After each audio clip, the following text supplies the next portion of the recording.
To concentrate the mind, one must observe a life of celibacy and not fall down. One must undergo the austerity of voluntarily giving up sense enjoyment. One must then control the mind and senses, give charity, be truthful, clean and non-violent, follow the regulative principles, and regularly chant the holy name of the Lord.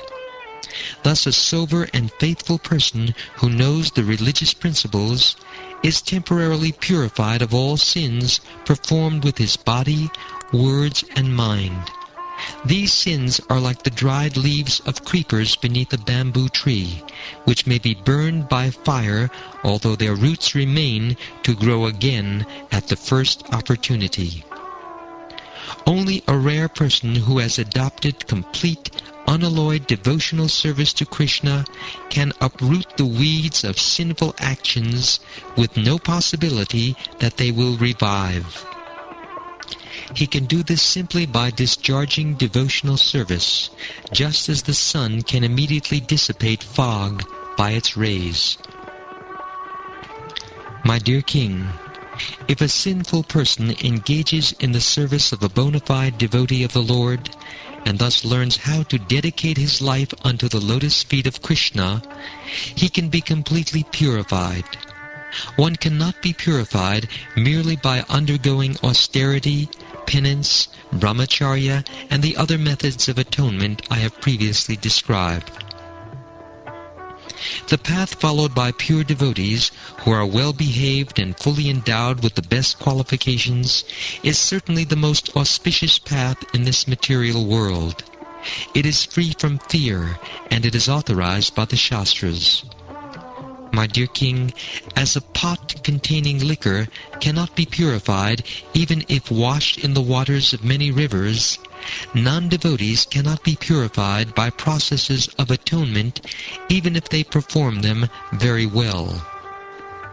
Although not having fully realized Krishna, persons who have even once surrendered completely to his lotus feet and who have become fit to his name, form, qualities, and pastimes are completely freed from all sinful reactions, for they have thus accepted the true method of atonement. Even in dreams, such surrendered souls do not see Yamaraj or his order carriers, who are equipped with ropes to bind the sinful.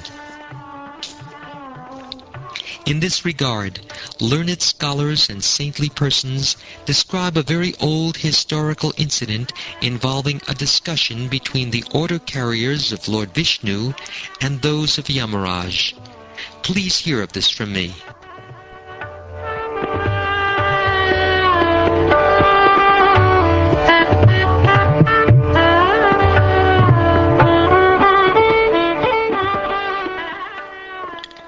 In the city known as Kanyakubja, there was a Brahmin named Ajamil who married a prostitute maidservant and lost all his Brahminical qualities because of the association of that low-class woman.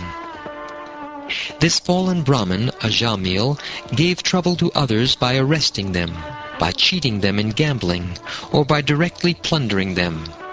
This was the way he earned his livelihood and maintained his wife and children. My dear King, while he thus spent his time in abominable, sinful activities to maintain his family of many sons, 88 years of his life passed by.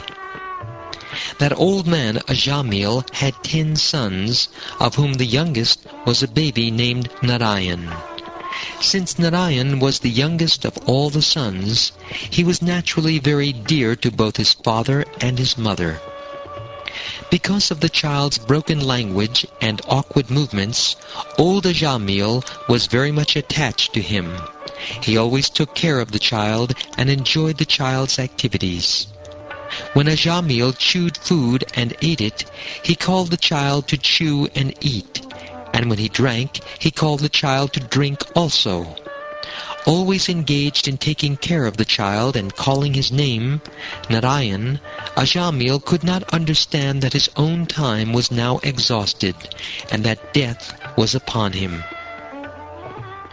When the time of death arrived for the foolish Ajamil, he began thinking exclusively of his son Narayan.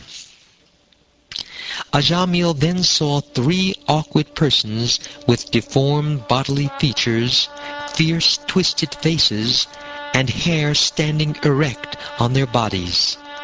With ropes in their hands, they had come to take him away to the abode of Yamaraj. When he saw them, he was extremely bewildered, and because of attachment to his child, who was playing a short distance away, Ajamil began to call him loudly by his name. Thus, with tears in his eyes, he somehow or other chanted the holy name of Narayan.